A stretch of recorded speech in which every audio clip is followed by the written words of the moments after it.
Hello, Roman. I just wanted to show you the results of, and the lighting's not real good in here, but I want to show you the results of the cleaning of the aluminum on the inside of the boat. And this is the magic elixir right here. It's called Shark Hide Aluminum Cleaner. And supposedly you can dilute it 10 to 1, even up to 50 to 1. I did some 1 to 1, and it was kind of pointless to use almost. And then I did some full strength, and it works pretty well. So we're going to need more, because all I managed to get was the port side, and you can see right here, you can see the difference in the aluminum between the cleaned and not cleaned. And that back is not fully cleaned. This side's pretty well cleaned. It's got some streaks, so I got to do a little more there. And in front, nice and clean. The shelf is improved a little, but along the sidewalls up there, I haven't got that clean to my satisfaction. And then along the starboard side, next to the driver, as you can see, that's pretty clean. And then the dash, you can compare that dash to the appearance of, it's the same metal up here as is on the dash. So you can see how bright that is. Now this will get a protectant. Shark Hide makes a protectant, and we'll put a protectant in here as well. I don't think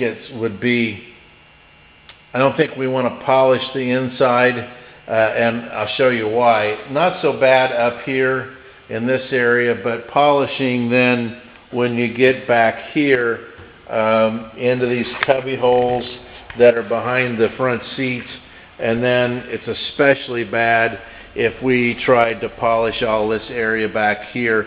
Lots of angles, and I think it would, I don't think you've got enough money to justify polishing. So I think we clean with this product, and I'm going to have to get more of it. I think it was $30 a bottle or something plus the shipping. So, I'm going to need at least 2 or 3 more bottles of this to actually, otherwise it takes too much of my time, and so we need to go fast. We can spend more on this and less on labor. So, but anyway, we got a really nice result. Now, what we're planning to do on the outside of the boat, of course, is the same thing. This surface up here is not supposed to shine.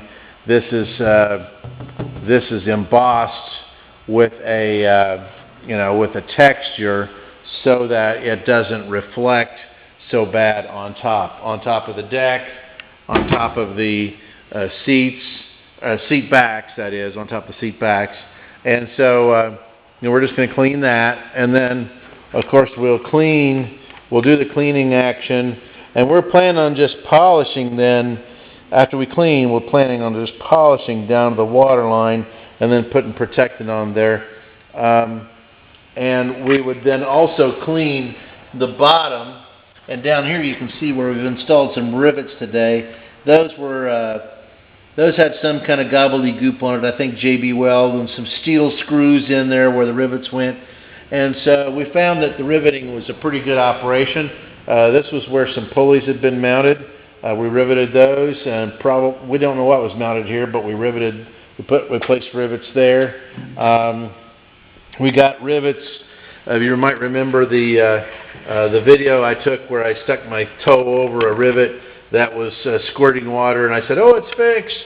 But anyway, we got rivets all along there. The larger ones on the outside, not that great big row in the middle, but the larger ones on the outside. We had a number of loose ones there, and we don't really know what they're doing. They're not even holding 2 pieces of metal together, so I don't know why they had rivets there, to be honest with you. But anyway, we plugged them up with new rivets.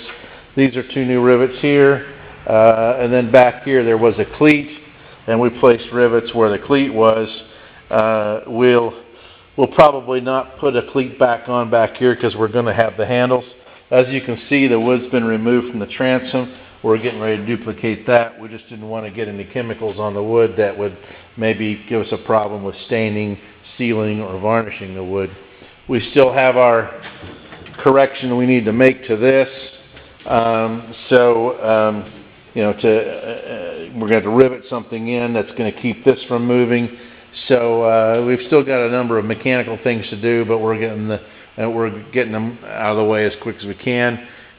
these holes right here, we're going to get some grommets and some plugs, and we'll plug the ones that aren't used, and we'll use grommets instead of a garden hose. There's a little piece of black garden hose over there that was used to keep the cables and so forth from chafing. So anyway, that also shows that's clean aluminum, and that's what it looked like before I cleaned it. You'll also notice on the floor there is some type of painted on non-skid surface, non-slip surface, and we probably ought to repaint that with some new surface. I doubt that was original. I just think that's smart, and of course a fresh coat of this stuff, maybe in blue, would look really sharp, about the same color as the blue piping.